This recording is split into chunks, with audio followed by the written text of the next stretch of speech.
Good evening, everyone. I am Press Secretary Philomena Robertson. Thank you so much for joining us this evening. For this press briefing, we have present Prime Minister Dr. the Right Honorable Keith Mitchell, Acting Commissioner of Police Edwin Martin, and COVID-19 Coordinator for Grenada, Dr. Mitchell. Gentlemen, welcome to all. We are continuing in a state of emergency here in Grenada as part of the COVID-19 global pandemic. Prime Minister Dr. the Right Honorable Keith Mitchell will present an opening statement to you before you're allowed to field questions. Dr. Mitchell? Thank you, Philo. Microphone. Your mic.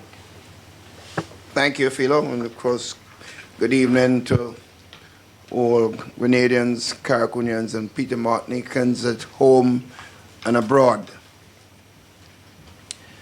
As we come to the end of this 7-day period of the state of emergency,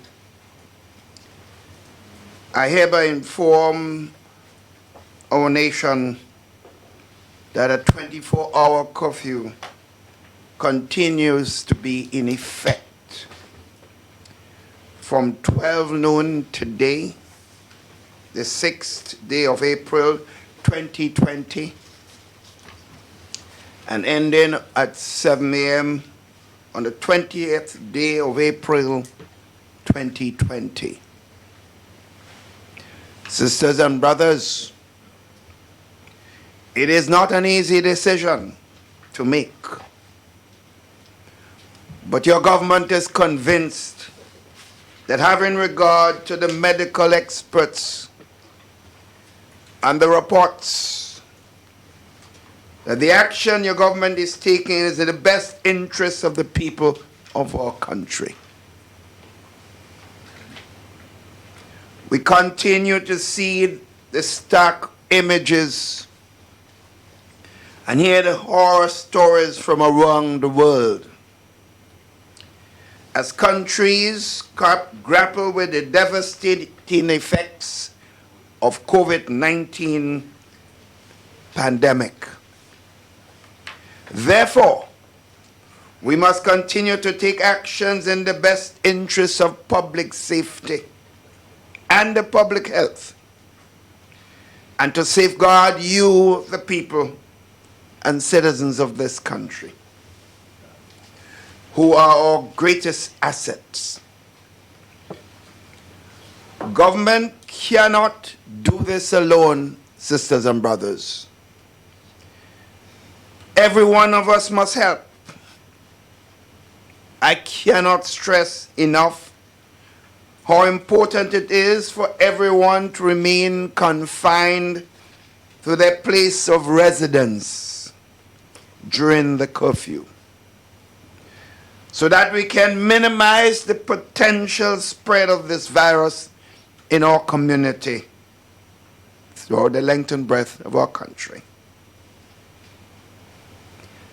Grenada's success, friends, in this fight against this virus depends on the collective efforts of all of us. Let us continue to demonstrate that we are indeed our brother's keeper. I applaud those of you who maintained the recommended distance as you went about your shopping day today. Although for some, the concept still seems to be a major challenge. We must continue to follow the advice of the health experts as we face this health threat. We understand your frustration, sisters and brothers, and we understand also your sacrifices. And we continue to modify our approaches as we get requests about problems in our community faced by our citizens. But as you know, there is no perfect solution. We will continue to explore best practices with one goal: to keep this nation and you, the people, safe.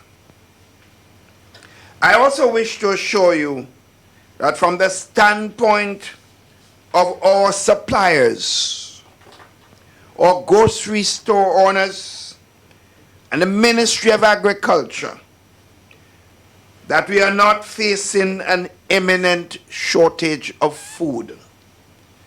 I want to repeat, we are not facing an imminent shortage of food. Because I get the impression that some of us believe this is the last day to get some items. So I really urge you not to behave as if this is the last day that food will be available. There is, from all reports, there is enough supply out there if we all are disciplined enough to get it when we need it.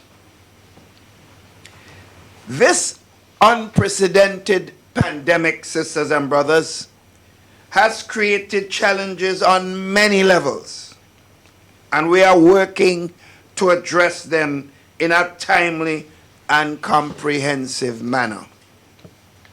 I assure you that the government of Grenada, your government, is sparing no effort in addressing the economic fallout of this pandemic. The staff at the Ministry of Finance continues to work on rolling out the economic stimulus package, which is designed to help to provide a buffer for businesses and workers that have been hardest hit by this crisis. Fellow Grenadians, Carriacouians, Petty Martinicans, we hear your cries, and we are working steadfastly to ease your pain. It is no comfort to me and members of your government to watch you in long lines at the supermarket. It is painful for me and for those of us in government. Government is also ensuring that vulnerable families continue to benefit from the seed program so they can still meet their basic needs. My friends, no address during this period will be complete without a sincere expression of gratitude for those at the front line of our fight against COVID-19. And therefore, on behalf of the government and people of Grenada, I thank our healthcare professionals and law enforcement officers, especially, for their daily sacrifices to ensure that Grenada is best positioned to weather this severe storm. I also thank all the essential workers who are powering the engine of this nation during this global pandemic. Sisters and brothers, I continue to urge compliance at all levels during this time. The state of emergency and the measures taken to protect the public health are only as effective as the compliance of all of us. On that note, I also need to make this point as a responsible citizen, and as a people who have a strong sense of community spirit. Let us be better about the way we treat each other. And I'm talking about a few of us that may not be doing so. We have received some reports from the families of those affected by the virus that they have been threatened and insulted in their communities. Friends, we have to keep our distance, yes. But let us not go down to the road to anarchy and insensitivity. This is not who we are as Grenadians, Carriacouians, and Petit Martinicans. The fight against COVID-19 is only as strong as our weakest link. In fact, always bear in mind that those of us whom you're taunting today as your neighbors for having the virus, your turn might come tomorrow. We don't know what faces any one of us. Your turn could be on now, and you do not yet know. I make a strong appeal, therefore, on behalf of all our citizens, and in particular, our affected families, to anyone engaged in such disturbing behavior, to cease and desist from such negativity. This is not who we are as a people.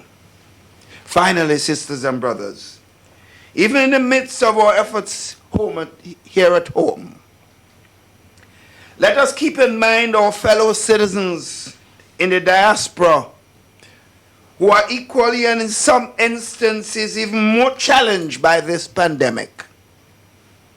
Always know that our thoughts and our prayers are with every one of you as we all face this unseen and unknown enemy. We have received reports of several of our nationals abroad who have perished in this fight. We extend, therefore, our deepest condolences to their relatives and friends. We look forward to the day when we can all gather again as a Grenadian family, and I'm quite confident that we will. Just this afternoon, we also received news that the UK Prime Minister, Boris Johnson, was taken to intensive care after being stricken with the virus over the last 10 days. This is painful but significant, because what it says, the virus has no respect for any person in any position, no matter what part of the world they come from. Our thoughts and prayers must be with him and are with him, his family, and all our nationals and friends in the United Kingdom at this point. We all hope for his speedy recovery and the speedy recovery of everyone, especially every Grenadian national who is affected by this virus. Friends, sisters and brothers all, let us continue to join hands, not physically, but look out for each other and take the necessary precautions to preserve our health and safety during this crisis. I'm a firm believer in the Almighty Spirit. I believe in his supreme power, and I believe that this too shall pass. I thank you, and we look forward to the rest of this afternoon contact with you. Thank you very much, Prime Minister. Ladies and gentlemen of the media, and to all Grenadians and others who are tuned in via various media. The floor is now open to questions. We have several journalists who have joined us via this Zoom meeting. Are there any questions on the floor?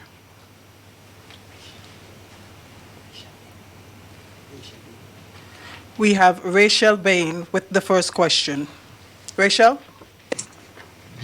Good afternoon, Mr. Prime Minister. Good afternoon, my dear. Good Afternoon. Okay, I have a question. My question is twofold. One is with regards to the construction workers, and two, media workers. You spoke of your stimulus plans and stuff like that, but these two careers are not in it. So what measures are in place for media workers and for construction workers? Well, we assume that the media workers will be taken care of by their respective institutions, because it's clear that most media workers are continuing to perform their duties creditably. So I assume that is the case. The construction workers are in fact employed by specific companies and definitely would have provisions for situations like what we are facing. And we expect that that would be done. But remember also, Rachel, and I understand your question, and you have certainly have that right to ask about your fellow media persons. But remember, the government itself is facing enormous problems at this time, that our revenue is almost less than 50% at this point in time. So the government will not be able to help every single situation. In fact, we have to limit our initiative to help to those most affected by this pandemic, and those who we believe are more marginalized in the country. In fact, we do not expect every single hotel facility will be looking to government to pay their workers.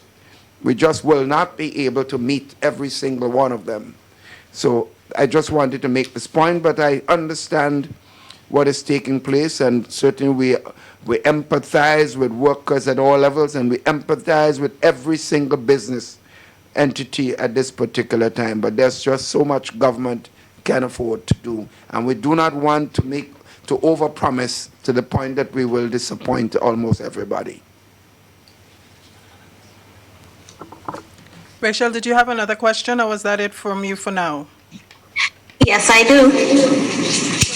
Mr. Prime Minister, what measures are in place for fishermen, those who have fishing as their only means of income? There's no other means of income.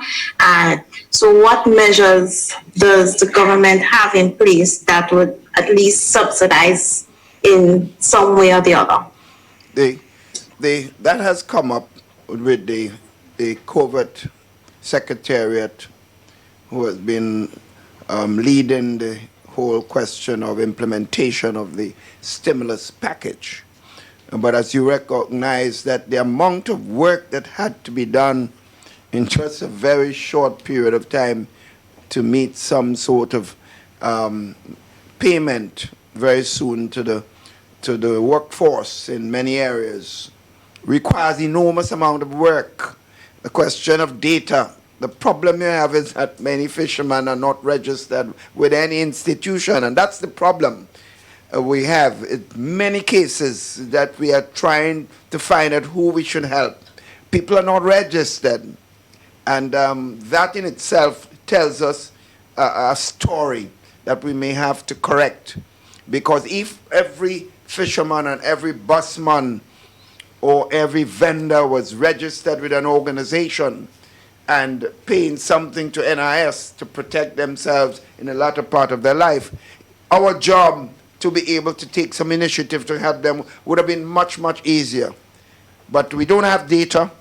That would have to be compiled. It will take some time to do so, and therefore it would be unlikely that we'll be able to take any initiative with fishermen, particularly this month. So work will have to start to assemble some list of persons, and which category of fishermen we're talking about, which fishing vendor we're talking about. So we need to define this carefully, because we do not want to make broad statement and disappoint people in the final analysis. But we understand and empathize with all the workers outside it, and the fishermen are an extremely important part of our society, And therefore, we need to look at this carefully, but at the same time, do it properly and not overpromise.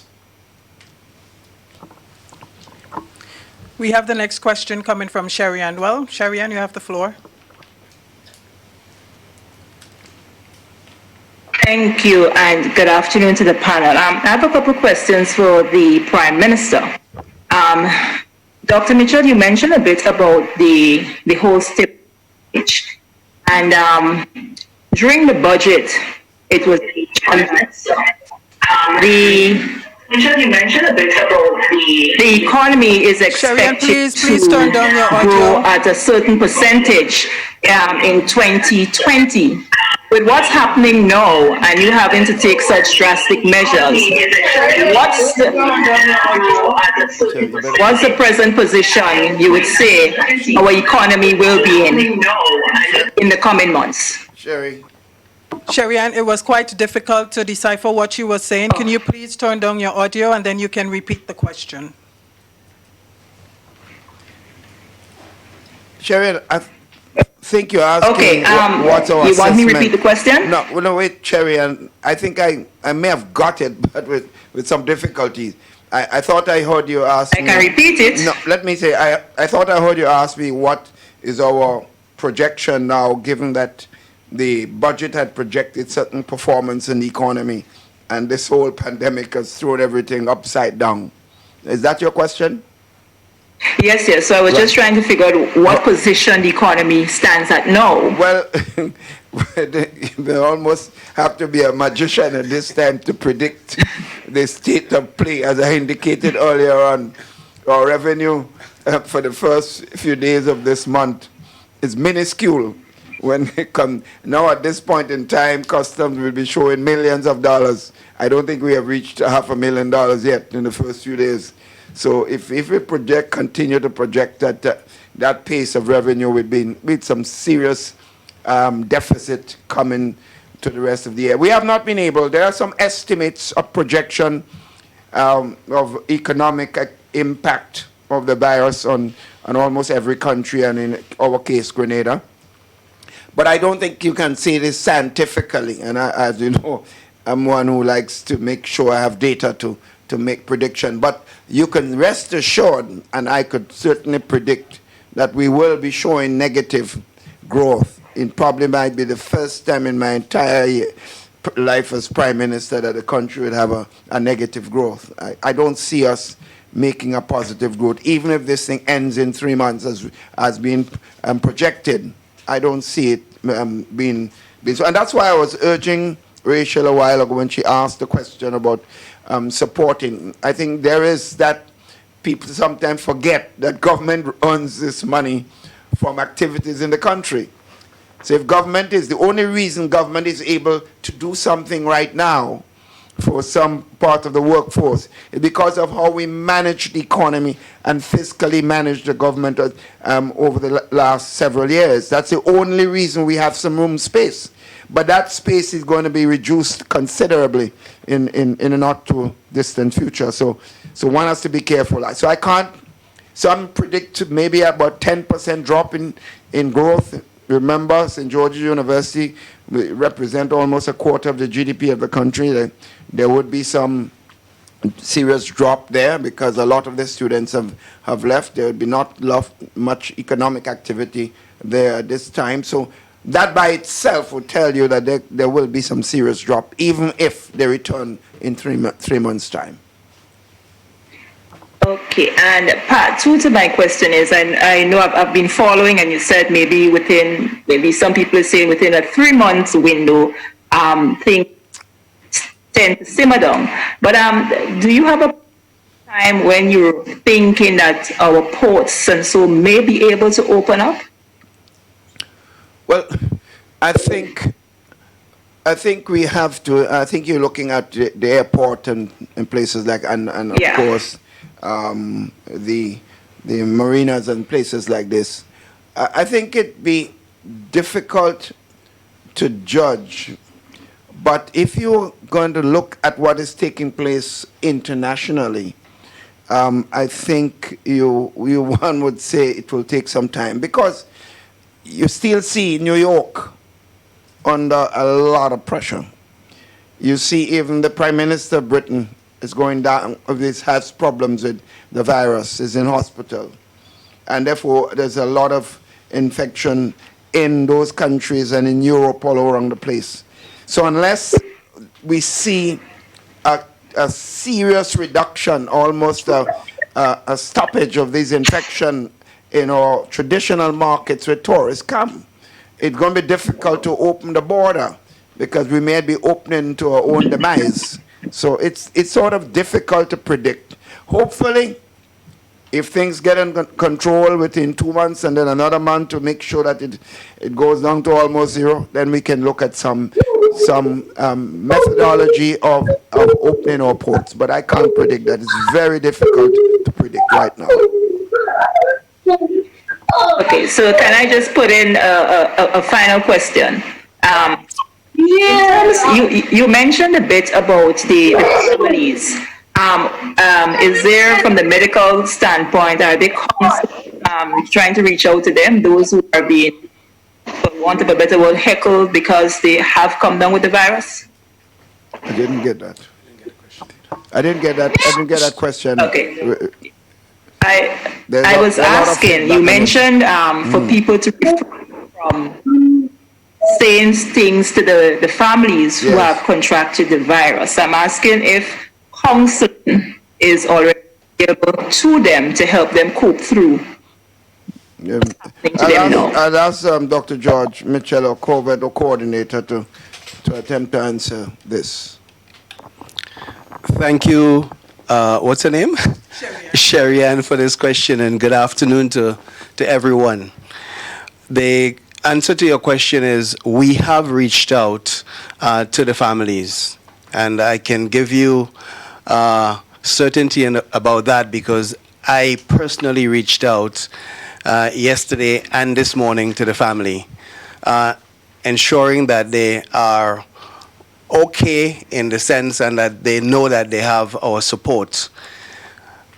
They have requested that we make statements, and as the Prime Minister did, and I was very happy that the Prime Minister made this call to ensure that persons don't continue to do this distasteful things that they're doing out there. So yes, we have, and the counseling, yes, is on its way. We have a team that is already assembled, and they will be contacting those persons. But to answer your question, yes, we have not left any stone unturned to ensure that these families feel safe.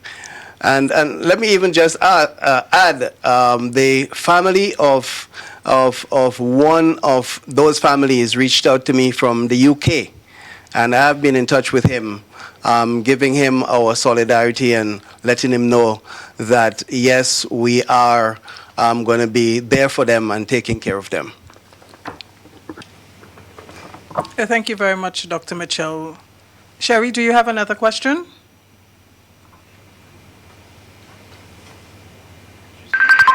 I will come back after the others have gotten an opportunity. Good evening, everybody. Dr. Mitchell, can you tell us when grocery stores or gas stations will be opened again? Yeah, I think,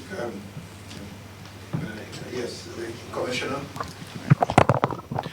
Thank you very much for the question, and good evening, one and all. As it relates to that question, the next time, the next shopping day, I should indicate, will be Saturday, but certainly you will have significant changes to that. My observation for what transpired today, certainly we cannot continue with that formula. So we will be revisiting how we allow this, whether you're going to have shopping and fueling taking place at the same day, and whether we have all the sectors receiving fuel, etc., on the same day as well.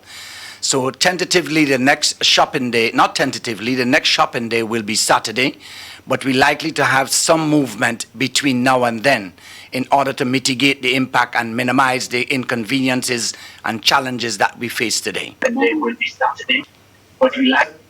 I think it's important to just add something to what the Commissioner pointed out. I think we all have to come to terms, brothers and sisters, that we are really in uncharted territory. There are people working night and day attempting to put systems in place to do one thing, to protect life. Because no matter what else we try to do, material thing is unimportant if you're not healthy.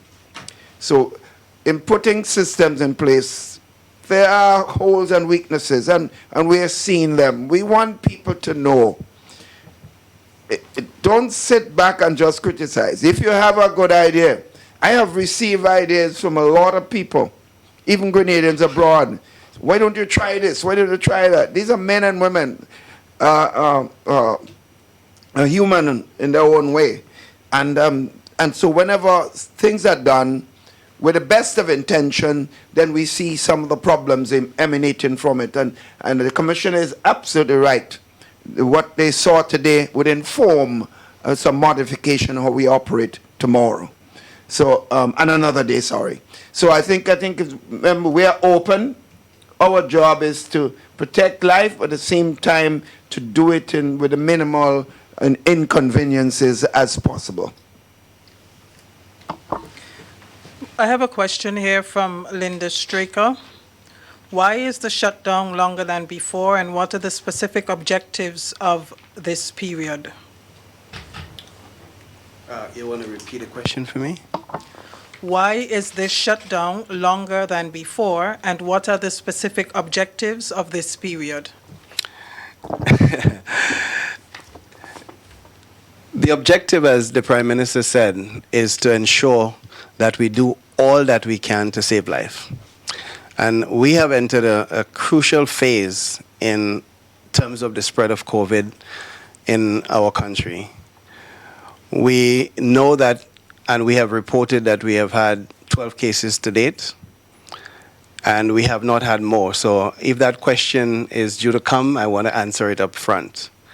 And we believe that if we take this measure that we are about to take, or that we are taking, it gives us a really, really, really good opportunity to see where we are in terms of ensuring and minimizing and containing the spread. As you know, COVID-19 is spread by people coming into contact with one another. So that is the limitation. That is the measure that we are taking to try and ensure that we get this done.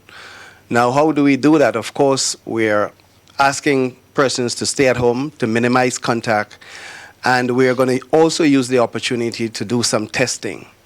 And I know that question is going to come up as well about our ability to test, so I'm going to endeavor to answer it as I speak, as I have the floor. Yes, apart from today, we are in a position to do testing in Grenada. And I want to repeat, we are in a position to do testing in Grenada. All of the preliminary work and the preliminary logistics have been put in place. I have been in contact with the folks at SGU, who in collaboration with our lab techs at the hospital have done the run or the reruns of those machines that are testing. All the controls have been done, and so to speak, we are ready to go. A few minutes ago, virtually, I was in touch and was at the lab in SGU to ensure and to validate that that process is ready. What else can I say? This is good news for us. We will have the ability, once samples are collected, that we can run them and have the results in the same day. So I wanted to let the nation know that. And suffice to say that we have to say a really, really big thank you to the Pan American Health Organization, to CARFA, to St. George's University, and to WINDREF for this collaboration with the government and people of Grenada. Linda, just to add, I have a distinct feeling that your question is leading to the concern whether in fact we have any evidence of any mass infection that is causing. I want to go straight to where you are. And no, there isn't. In fact, in fact, the additional measures being taken is because we see evidence that we might be going through getting past a critical period. So we want to ensure that we do not go backwards, but we're going from here forward. So to do that is to lock down things as much as possible so that we do not have a problem later. So it's a protective measure, if anything else. It's a good sign. I'm telling you this. It is a good sign. And as Dr. George Mitchell said, the hope is that we won't see more of this and that we can, maybe in 2 weeks' time, another week time, we might be see a lessening of the tightening of the lockdown procedure that we are implementing. So I think we should feel relatively happier that we are locking down things so that that period where people were able to get infected, they will no longer be there. And that because the borders are closed from outside, then the chances of further infection will not be real. So I think that's it. So I hope I got to the point you're trying to get to, Linda. Linda has a second question here. While she can understand the rationale behind no consumption of alcohol in public, can we explain the rationale for not selling alcohol for private consumption?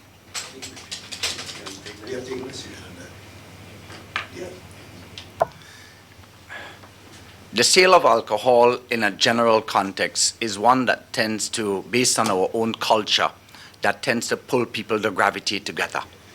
And whether or not that be in a private or public space. And the intention here is to limit the tendency or inclination for persons who want to pool together, whether in private or public space, for the purpose of having a drink, cognizant of what our culture is. And again, it is another effort to try to attempt to make sure that we minimize the probability of persons getting together and minimizing the potential for any possible transmission that may exist. That's the long and short of it. Thank you. One other question here. There are companies who need to deposit checks to pay staff. When will there be banking? When will there be a banking day for such purposes? I will address this as well. We need to understand in this context, and not that we need to understand, but I'll just state what the state of affairs is. At this present time, what we are trying to achieve is to reduce the potential of the growth and expansion of infection in Grenada. And what we are trying to do in the shortest possible time to make sure that we stem further infections and start to reverse the trend. And yes, banks is a place where this actually happens, where not where transmission takes place, but that people gather. And as such, we want to minimize as much as possible the areas where persons do not have to necessarily gather. And if we can do that successively for short periods of time and we see evidence of a reversal, I am confident that we will see those facilities opening. Discussions from the meetings I have attended are already in train of the possibility of this happening in short order. So to make it a reality, what we are appealing to for persons is to continue to cooperate and support the initiatives that are in place so that we will be in a good place sooner rather than later, that not only banks but many other institutions, businesses and that are affected will be opened up and we can actually come back to some state of normalcy. Yeah, I think the bankers themselves and employers are concerned about their own health. Yes. It is recognized the people that came in and have been tested positive, they all went to banks, and that has scared the employees. And you know, money is one of the source of carrying possible virus. So one has to realize the workers in the bank also themselves are thinking about their own lives, and the managers and owners of the banks also are concerned about the welfare of their staff. So it's not just about what government would like to see and what the regulations we would like to implement, but also what the bankers themselves. So discussions are being held with the commissioner and other members of the COVID-19 cabinet's appointed team to look at ways of easing up the pain. We recognize, as I pointed out earlier on, we are on uncharted territories, and as things come up and we find out about the problems being created, we could adjust accordingly, but we need the cooperation of all concerned. And therefore, that's a work in progress, and certainly you would hear about any modification of what we are doing at this time. We also heard about the problems with the lack of ATM banking by certain institutions. And for example, a credit union and some of the poor people are the ones most affected by this problem. So this is another area we're looking at and working with the credit union and the bankers and the COVID-19 team. We will see what else we can do. But as I said, friends, brothers and sisters all, you have ideas, don't be afraid to call in and offer constructive ideas. Just sitting back at home and sitting back and just criticizing won't solve a problem. Bring your ideas forward. We are very open to any serious idea to modify some of the problems that people are facing out there. Johnson Richardson, you have the floor. Thank you very much, and good afternoon to you and your panelists. My question really is, I've traveled. I want to commend the police officers for an excellent job thus far in the various checkpoints and so on around the country. But having lived in St. Mark, I've been traveling to and fro to the various parts of the island. And while St. Mark is the smallest parish in Grenada, I realize, unlike the other parishes, we have 2 checkpoints. In fact, 3 checkpoints. One at Samaritan Presbyterian. We have one at St. John, St. Mark's, St. John, St. George's, exiting St. John's. And of course, we have one at Waltham in St. Mark. I want to find out, for whatever reason, what is the purpose for the one in Waltham? Is it St. Mark is an area of concern as it relates to COVID-19, the amount of cases on the island? What exactly, and what's the reason for the checkpoint at Waltham in St. Mark? And that's only my first question. I have a second question I would like to follow up on.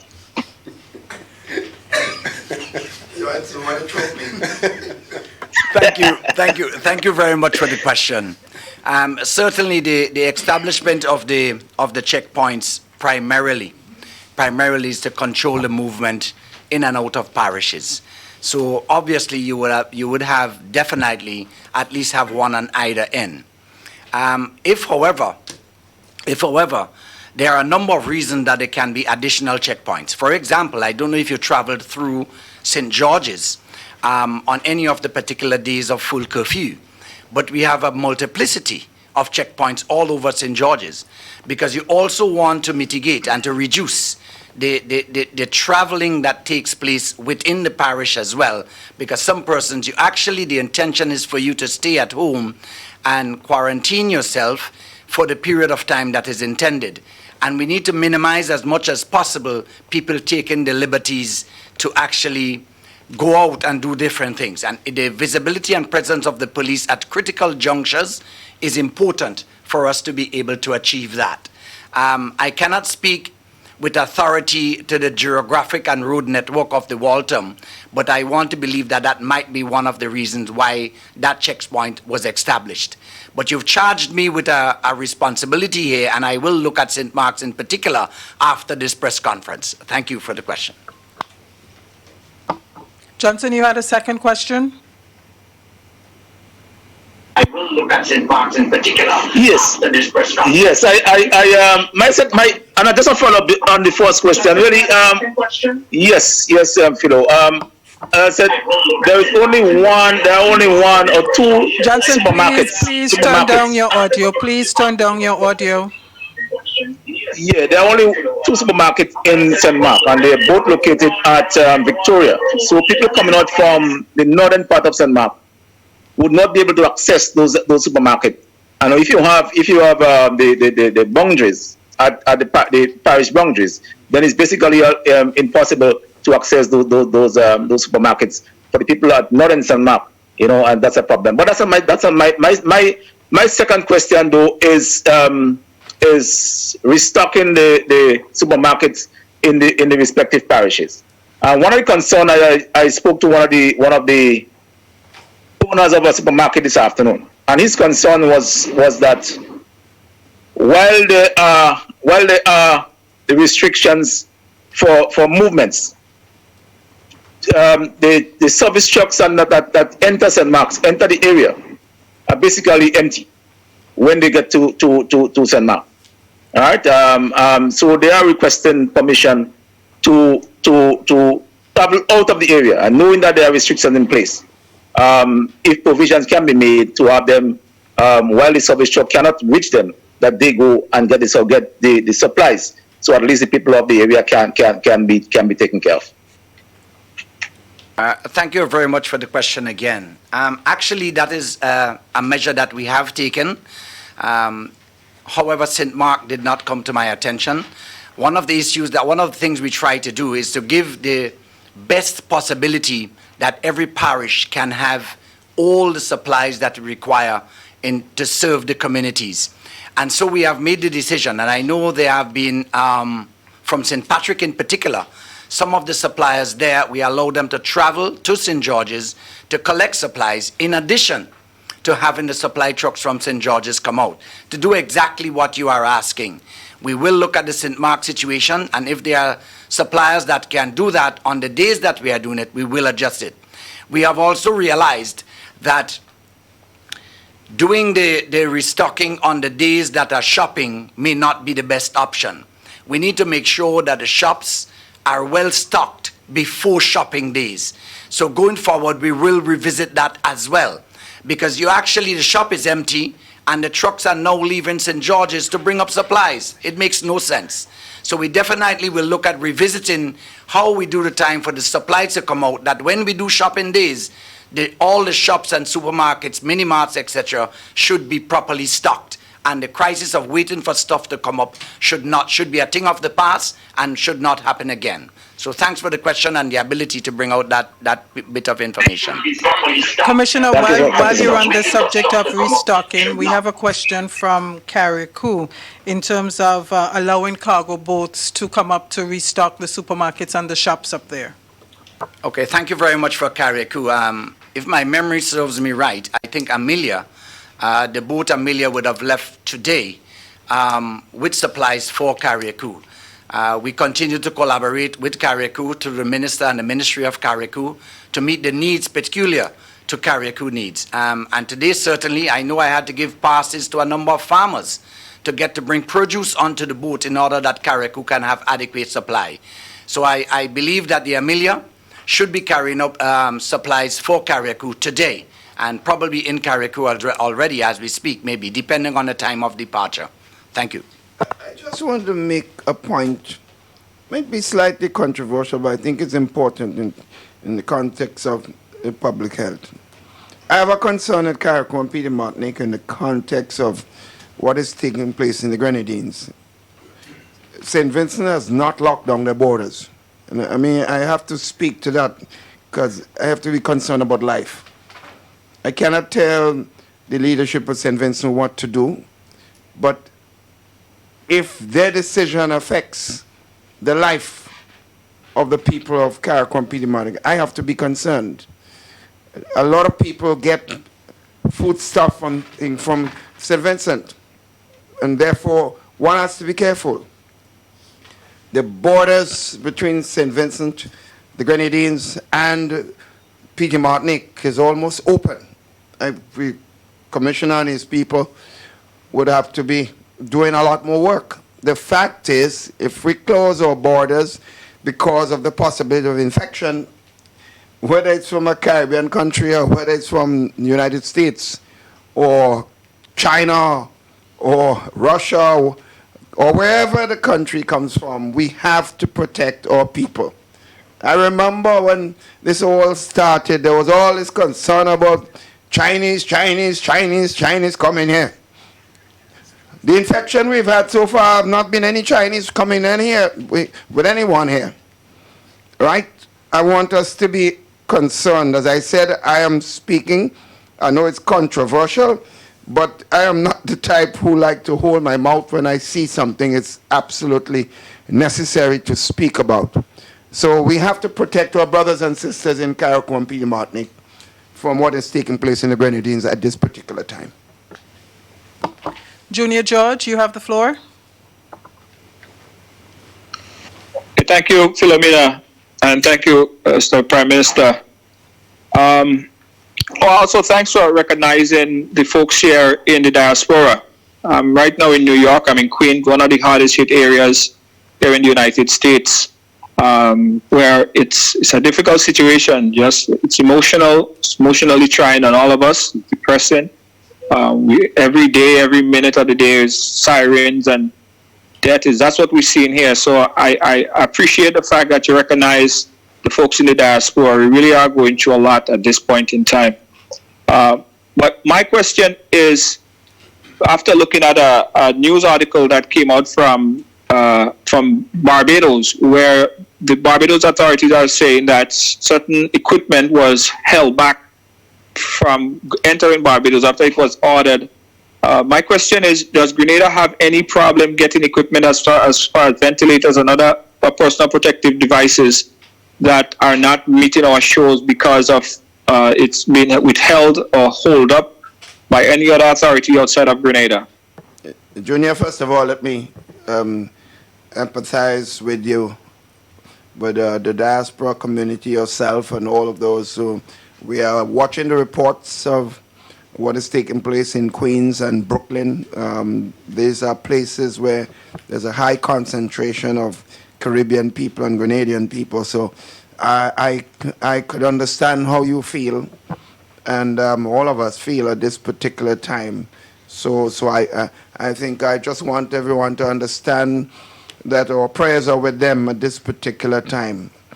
I, in fact, lost one of my former cricketing brothers, Kingston Murray, who passed away. He was one of Grenada's fearsome fast bowler in the 70s, who played with me. So this is taking a lot of toll on a lot of families throughout the length and breadth of this country, and those of our friends and brothers and sisters abroad. Now, to answer specifically, we did get the information about what took place with the Barbados situation. What is happening, even in America, you notice there is this competition between states. In other words, people are just fighting for their own communities. What is happening in America now has a problem with ventilators, and it's insisting that all ventilators must be kept in America. So any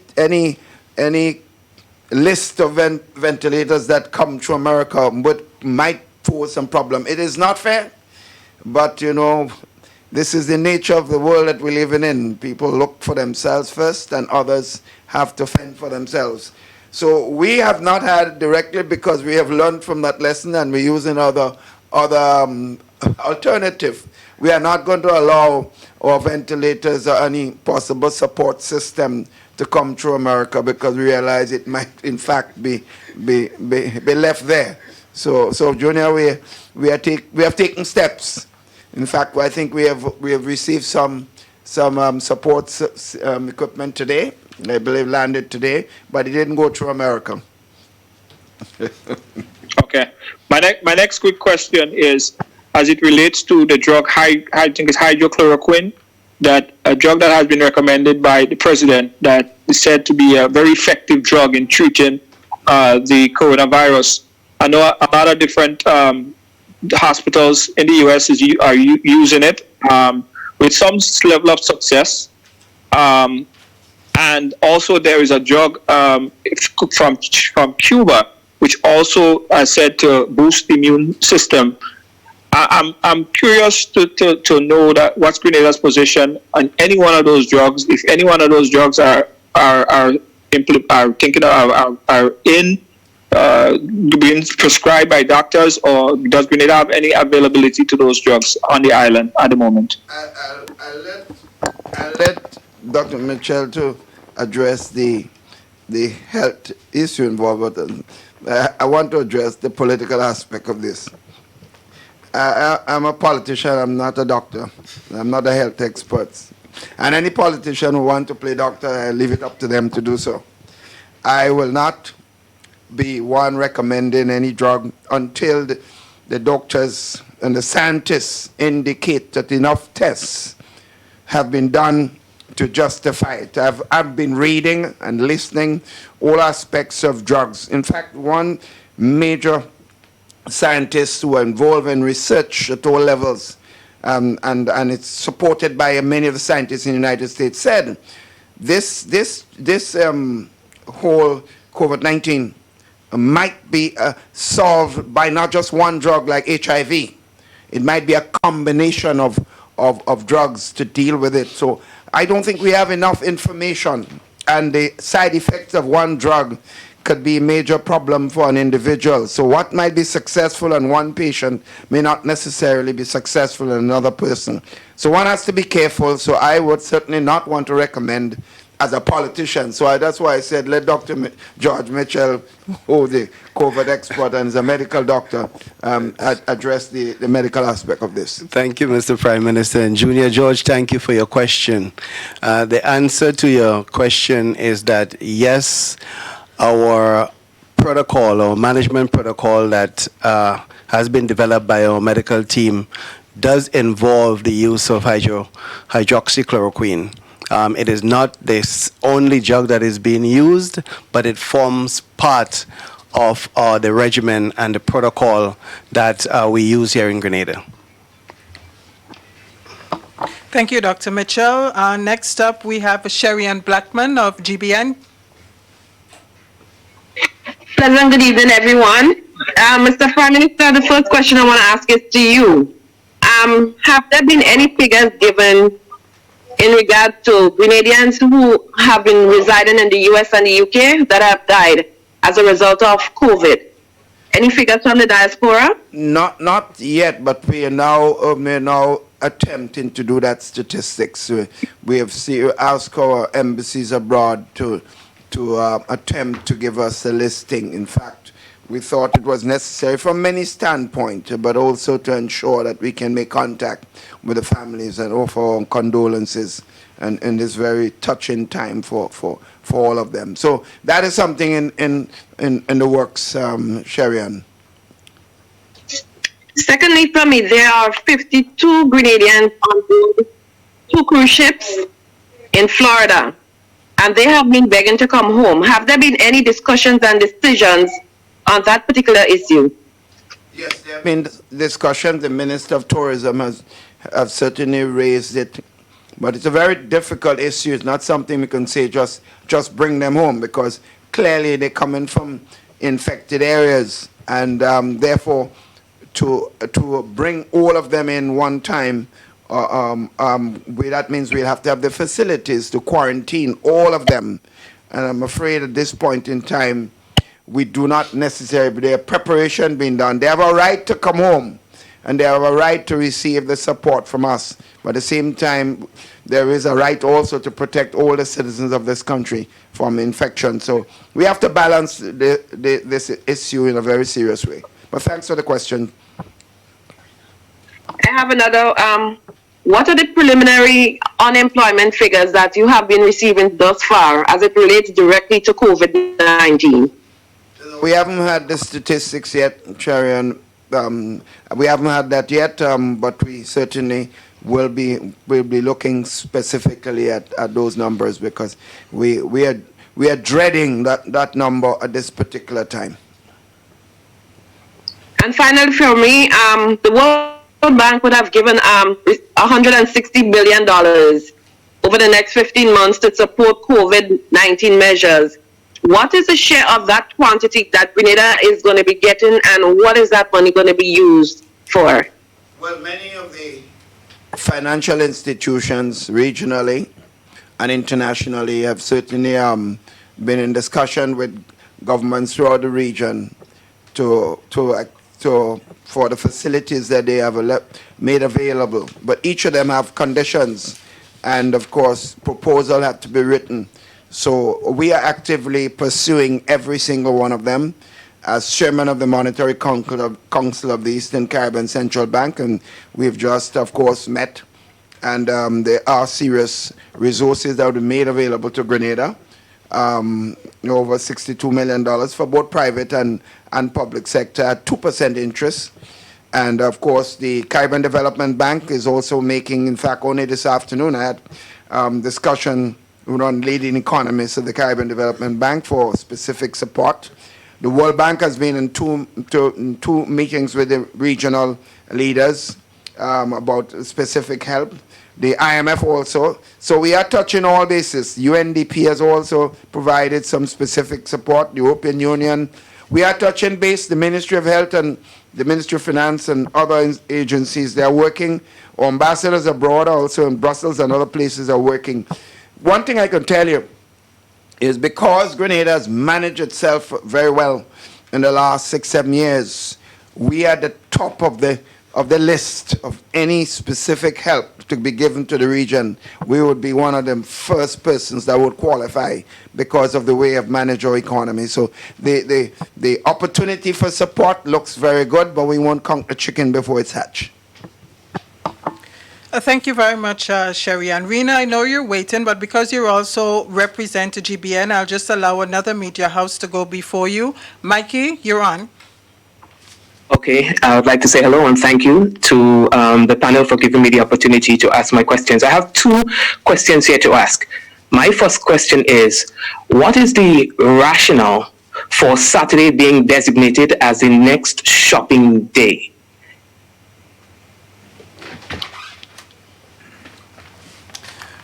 Mikey, how are you? I hope you're doing well. I thought this question was addressed earlier on when I answered to the fact that we are at a critical moment in the fight against COVID-19. We want to ensure that there is no more spread, that we minimize spread as much as possible while we get or have the ability to test and to ensure that we have a fair amount of control over the situation.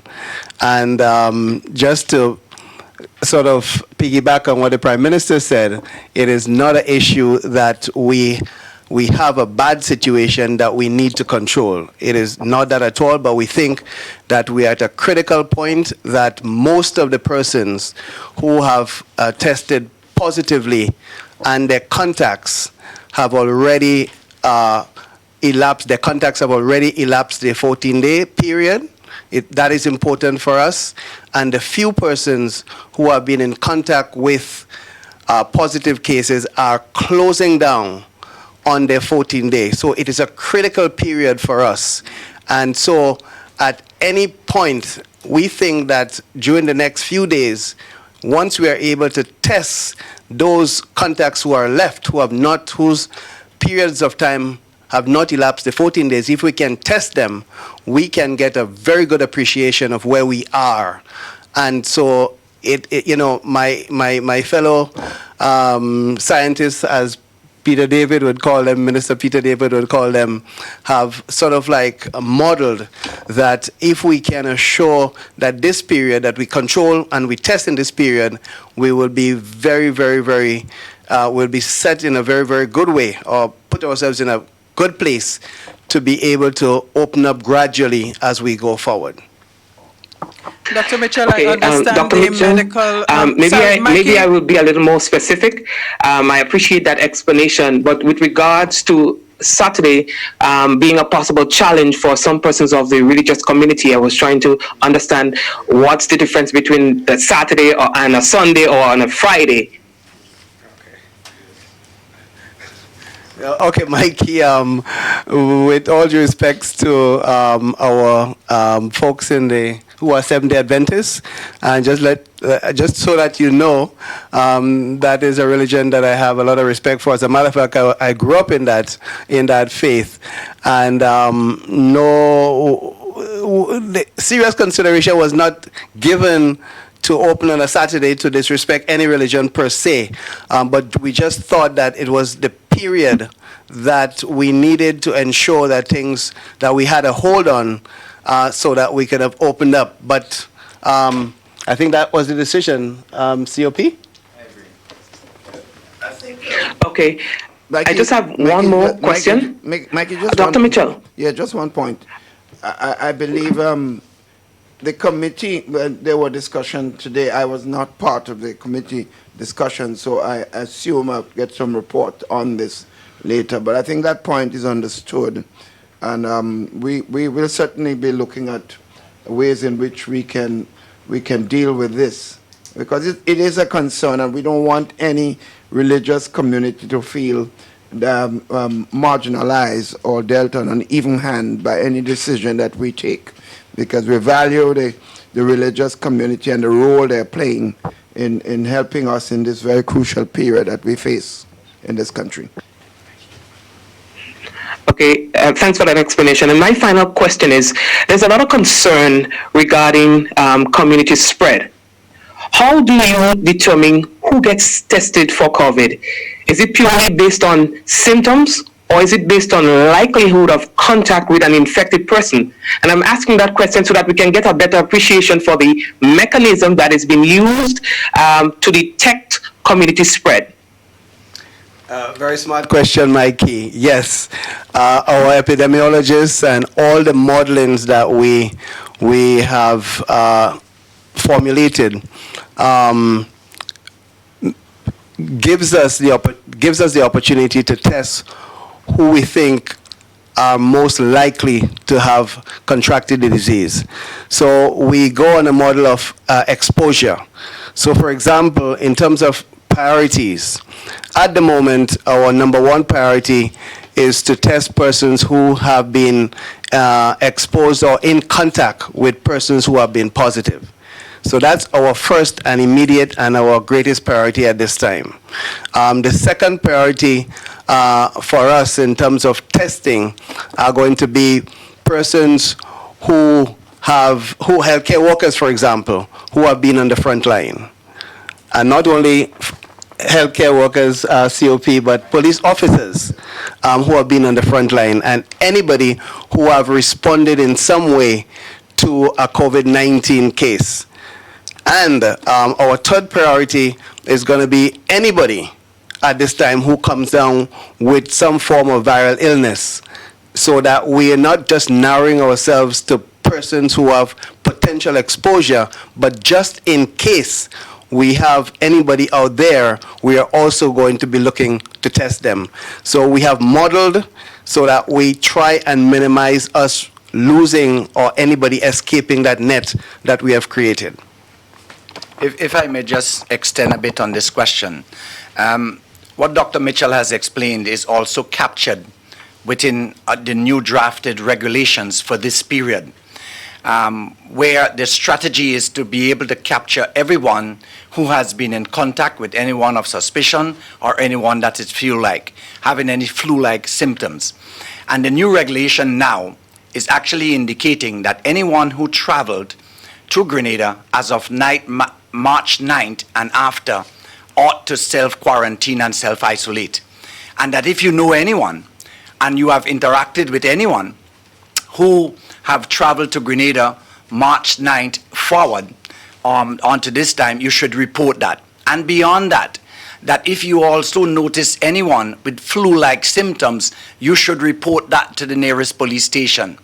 And that if you yourself are experiencing flu-like symptoms, you should also report that to the nearest police station, who of course will pass the report on to the medical unit. And the reason for that, as Dr. Mitchell explained, is to broaden, now that we have the capacity for testing, is to identify the potential of persons or the number of persons having symptoms and our ability to have early interventions, possibly testing. So at the end of this period, we really should be in a good place. I just thought I make the point to tie that intention explained by Dr. Mitchell with how we are also capturing it with regulation.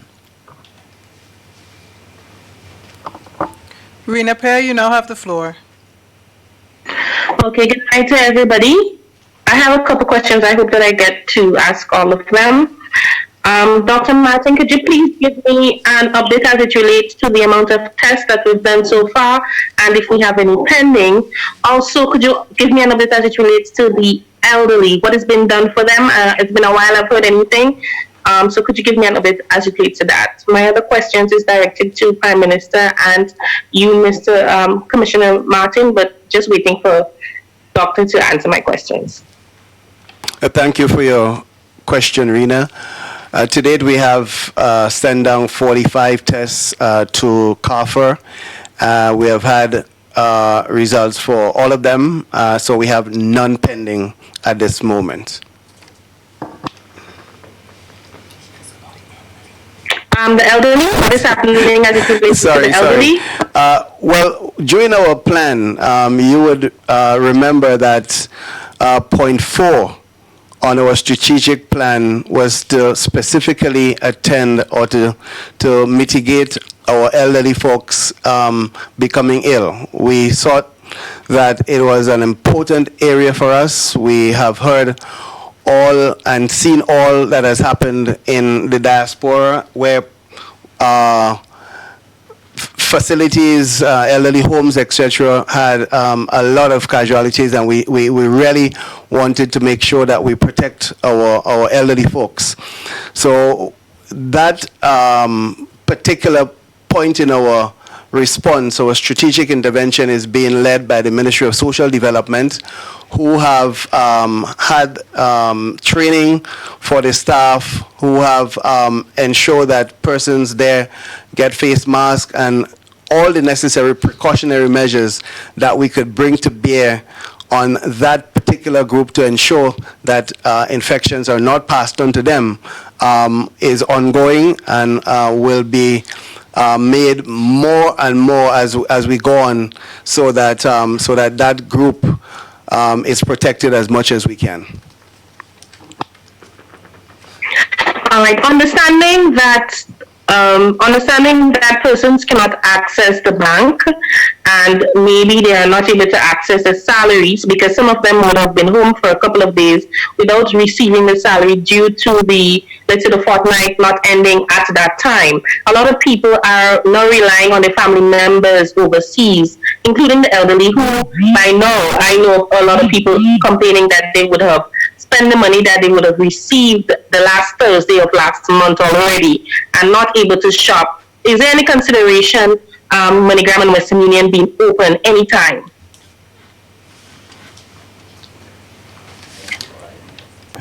Also, as it relates to suppliers, would there be days, would the suppliers be able to get gas for their vehicles as well? That is also an issue that is being, that they have been having.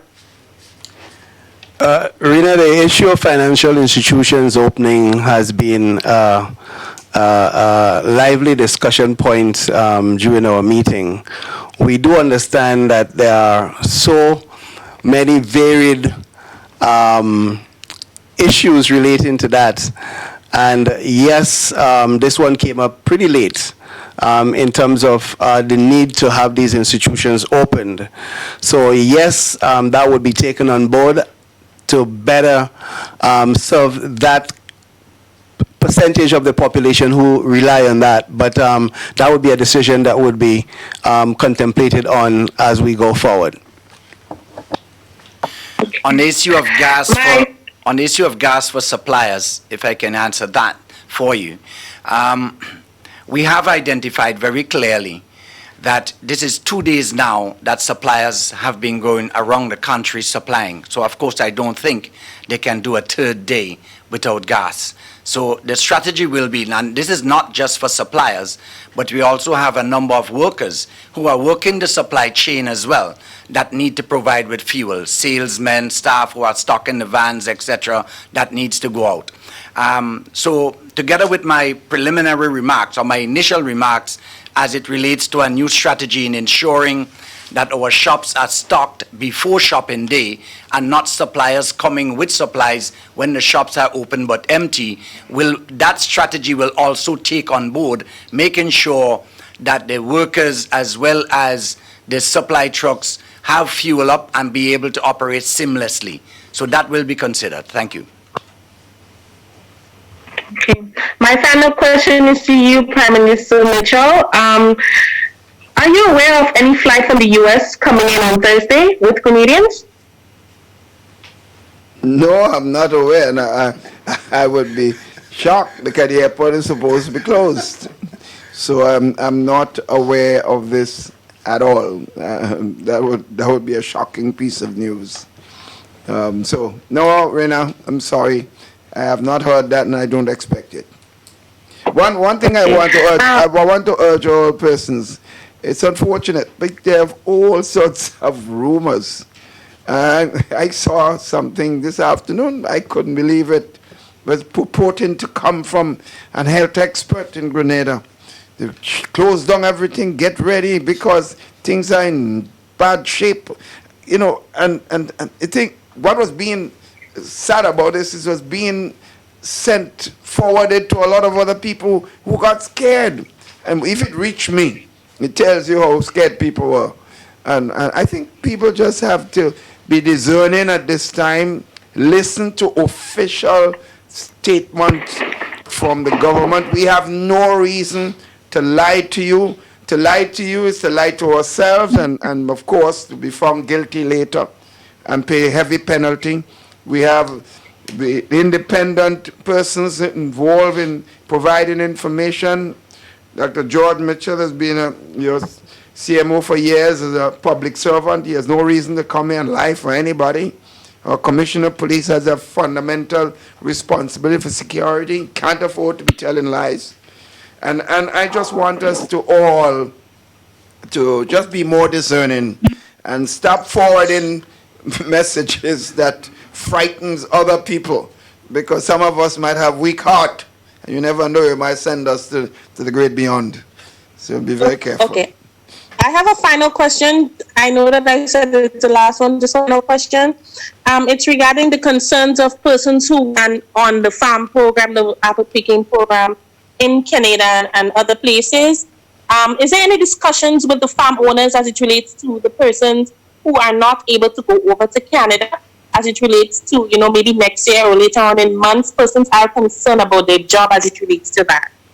So I have had no information on that, and therefore we'll deal with it when that comes up. The Minister of Labour, who's also Foreign Minister, has not informed us about any problems in that area. So when it comes up, we'll deal with it, Raina.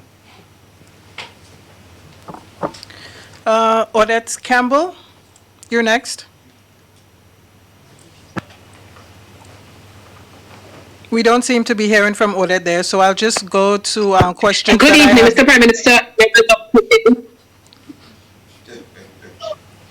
Yes, Odette. Go ahead, Odette. What is the timeline for payments to persons identified as beneficiaries of the stimulus package who have already submitted information requested? As question one, timeline for payments to beneficiaries who have already submitted their information.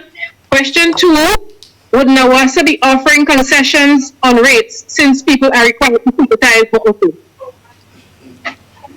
Well, I think the issue of the information, I think the workers and businesses can submit their information as early as possible. And while there are deadlines, I don't know that we've received information slightly late that we would not want to proceed with dealing with it. So I think we can certainly want to ensure that we can do so. But the thing about payment, as you're aware, the problem and challenges we have is that everybody's on lockdown, and the public servants are also on lockdown, and it requires a lot of paperwork, a lot of information. So that's why I want to compliment. There are a lot of excellent public servants.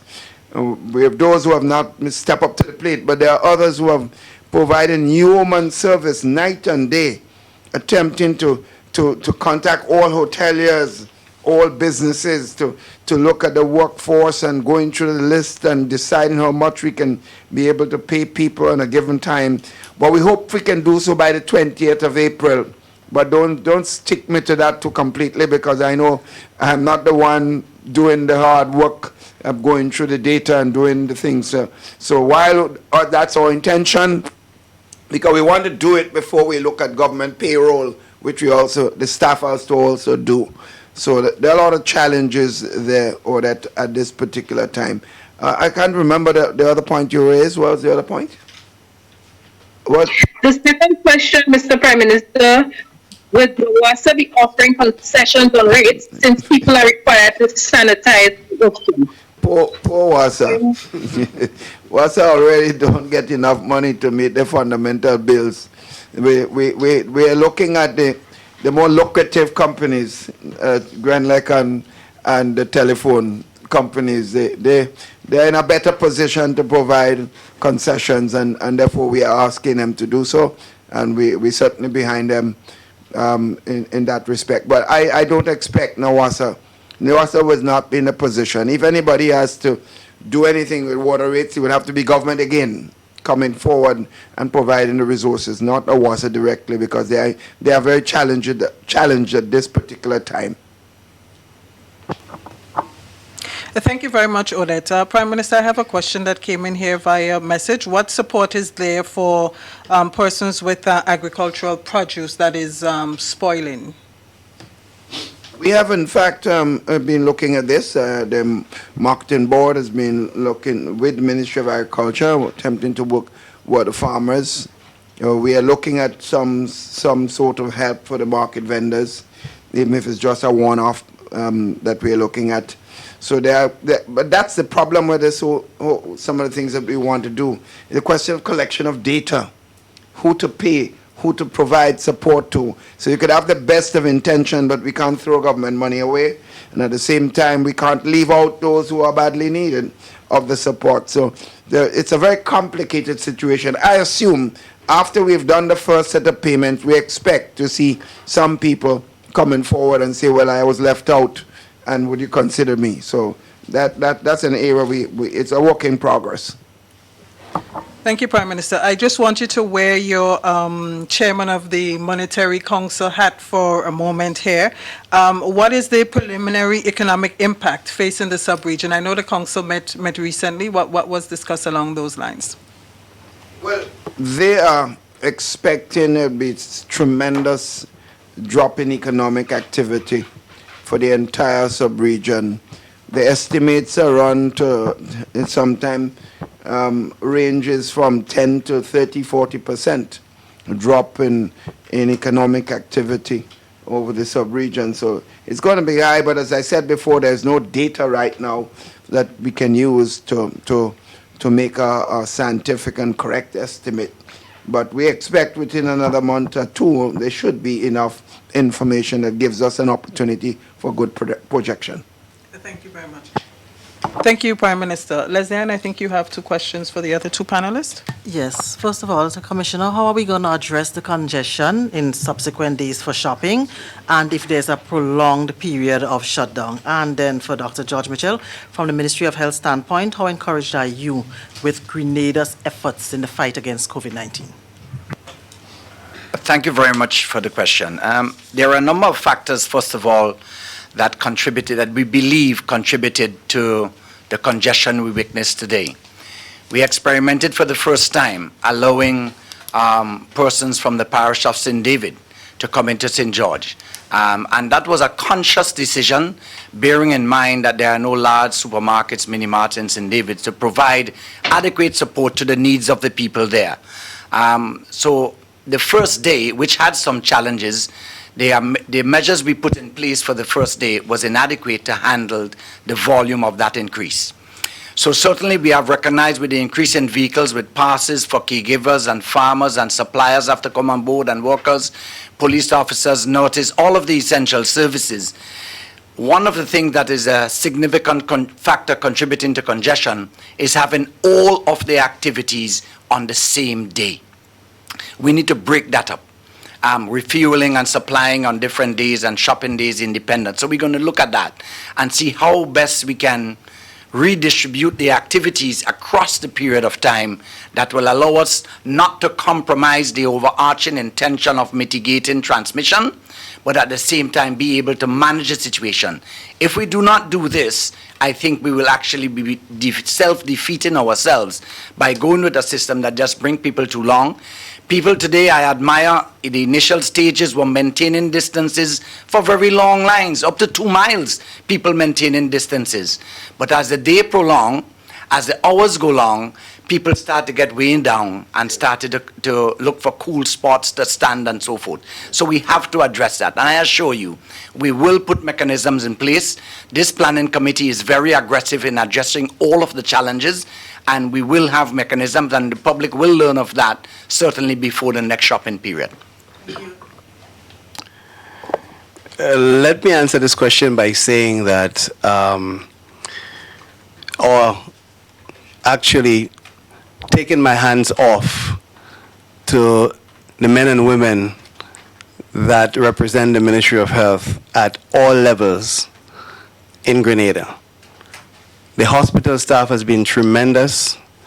The Ministry of Health staff has been tremendous, working overtime. I don't know how Kevin and the guys do it. Absolutely fabulous response. And at the level of the community, our district medical officers, our nurses, they have gone out of their way to make sure that we are in this position that we are in. Our contact tracing teams have done a wonderful job. You know, by and large, I can almost put my hand up and say that the response of our medical community in Grenada is up there with the best in the region. And that is why we are where we are today. And if we continue to do the things that we are advised to do, if we stop spreading the rumors, that we will be in a good position. If we observe our social distancing, that we will be in a better position in the next few weeks' time. So I want to commend our staff. I want to give them, you know, all the kudos that they deserve, and to ask them to continue to serve our nation as the patriots that they have been. Dr. Mitchell, I have a question. Read the preparedness of Carriacou, the hospital there, in the event that there's a COVID-19 case identified on that sister island. This question came up before. Our medical team in Carriacou and Petit Martinique knows what to do. As you would realize, when a patient is diagnosed with COVID-19, that patient don't fall down, as we saw in that video a few weeks ago, that sort of like went viral. Someone, when we started to spray the area, someone fell, and the video was saying that hey, look, COVID is in Grenada, someone fell. It doesn't happen like that. As you can see with the persons who we have diagnosed here, the persons are basically sick with flu-like symptoms and so forth. And as such, the protocol is that that person is managed, and if, unfortunately, that person needs further attention or hospitalization, then that person will be transferred to Grenada. If anyone who needs the type of support that you would get in a hospital, as we call assisted ventilation, the mechanism has been put in place to transfer that person from Carriacou or Petit Martinique to Grenada. The kind of expertise that you would need on the island is just not available there, and that is a fact. Thank you very much, Dr. Mitchell. Members of the media, I know you have several remaining questions, but we've been at this for now an hour and 30 minutes, and we recognize that some stations do have to go to their newscast. With the questions that you still have remaining, please continue to send them in, and myself and GIS will continue working and providing the answers to those questions via interviews that we will conduct over the next few days or so. Gentlemen, thank you so very much. I would like to invite you to make some closing comments. Maybe we can start with you, Commissioner. Thank you very much, Ms. Robertson. I just want to take the opportunity to thank the general public for their continued cooperation and support, and particularly to recognize the effort and the growing trend that we are doing in maintaining physical distances, and from what I've seen today, certainly the growing practice of us using our mask in public space. This is a very difficult task for all of us. And I just want to appeal for tolerance, patience, and understanding in these trying times as we work together through this very difficult situation to find ourselves in a better place. And before I conclude, it will be remiss if I do not say a special thanks to the members of the RGPF for their continued commitment and dedication to duty in this very, very trying time, not regarding the circumstances and not regarding the fact that we are actually in a fight against an invisible enemy. I want to encourage you, colleague officers, to remain focused and to remain committed to the cause and continue to serve our nation with distinction and professionalism. Thank you. Thank you very much, Commissioner. Dr. Mitchell? I will be very short. I just want to reiterate our appreciation for the persons that have been on the front line, all our healthcare professionals at all levels. I also want to say thank you to all members of the public who have come forward in one way or the other to the cause, those who have supported us, those who have said to us, shut down the country, guys, this is the best thing to do. We appreciate your support, and I also appreciate those who have actually criticize what we have done and come forward with suggestions. It makes us a better people. It makes the response better. It tells us that you care about Grenada. So all in all, I want to just thank everybody for their continued support, and I want to give the assurance that the COVID committee would work night and day to ensure that Grenada and Grenadians remain safe. Thank you very much, Dr. Mitchell. And now to the other Dr. Mitchell for the final word this evening. Yes, let me just, in closing, reinforce the comments of Dr. George Mitchell and, of course, Commissioner Martin on the compliments given to the health workers, the frontline persons, and the police officers, and all the persons, ordinary citizens who are coming forward and providing help to the elderly out there. I think we want to commend you. To the religious community, I also want to hold my hand out to them for their continued support and also providing leadership to their community at this particular time and guiding them to be safe. I do want to add my comment in that particular area. But I also want to commend my cabinet colleagues for their continued support and hard work and putting themselves on the front line, really, with their different constituents. We had a virtual cabinet meeting today online, and it was as effective as being there together. So we are doing what we are advising others to do as much as possible. And I just want to compliment all of the people of our country who are sticking to what we believe is necessary to be done. I just want to add a word of caution as I attempt to drive around sometimes to look and see what's happening. I see some of our elderly citizens sometimes unwittingly, unknowingly, walking around or sitting around, and I think it's a responsibility of all of us, if we see it in our community, to advise them that that should not happen, because they are the most vulnerable persons in the community that we have to be looking at. And I also have to warn others, the country as a whole. Brothers and sisters, remember, the health of your health is one of the most important things. I do not ease up on my daily exercise. I think this is absolutely crucial. I think while the tendency is, because a lot of us don't usually find ourselves in our homes for this lengthy time, and we might tend to, it is said when you're home a lot, you tend to pass by the refrigerator a lot. We have to ban the refrigerator to some extent, because that would encourage us to be obese, and that is a factor that would aid the virus if something happens to any one of us. So I'm giving a doctor's advice. I'm not a doctor. Michelle is sitting there to me, but I think it's important, very important, and to ask all of us to do so.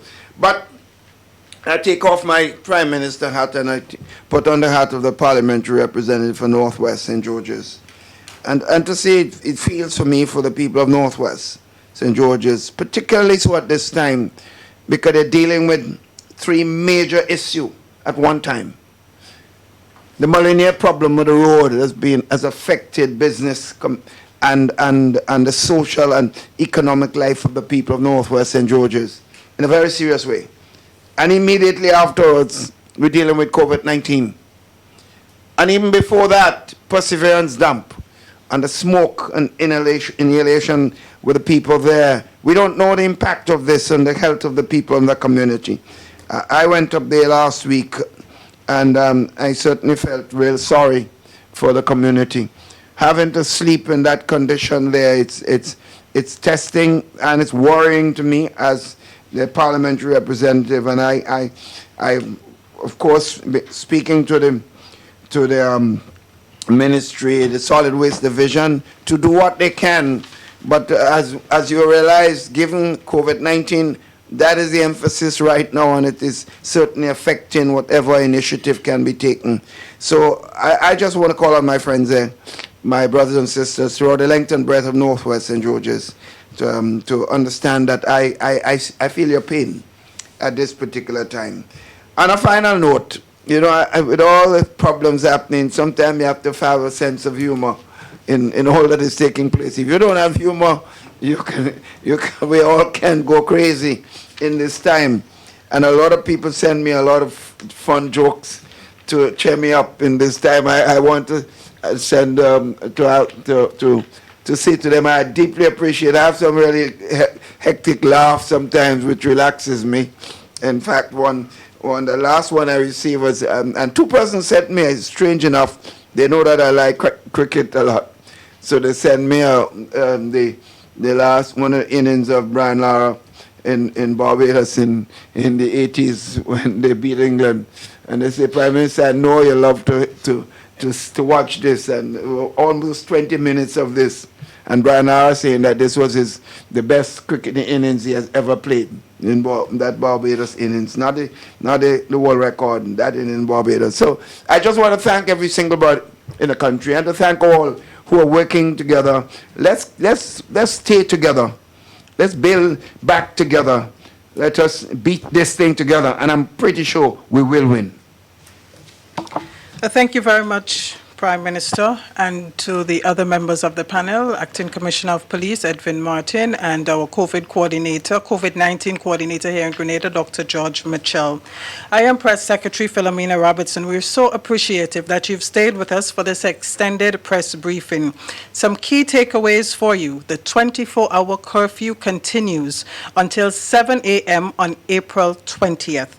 The next shopping day will be on Saturday, and that's because, based on the scientific and medical modeling, the next couple of days will be a critical period. So we really need persons to stay indoors and comply with the regulations. Grenadians all, let us continue to be safe. Let us follow the advice of the experts. Stay positive. Think positive. We will get through this together. We are a resilient people, a resilient nation. I'm Philomena Robertson. Thank you so much for joining us this evening. Thank you, PM. COVID-19 spreads from person to person through the droplets that are produced when someone coughs or sneezes, which makes it easy to spread between people in close contact. Now let's get prepared to stay healthy.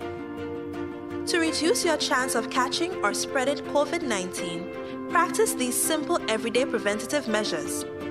Droplets can also land on surfaces, so ensure that you wash your hands frequently for a minimum of 20 seconds or sing the happy birthday song twice.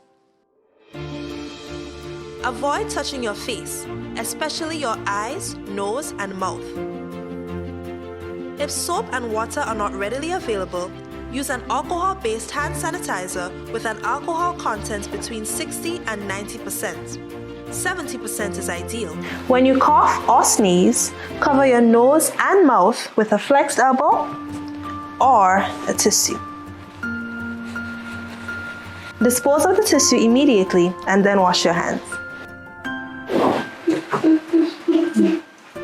If you notice someone has a fever and cough or other symptoms of respiratory illness, avoid close contact when possible. Let's all do our part to ensure that each and every Grenadian remains healthy. Our health is our collective responsibility. Stay up to date with all that's happening with the new national party, NNP. Send us a message via text or WhatsApp on 405-8683 with your name, email, and constituency. Stay in the know with NNP. Get updated.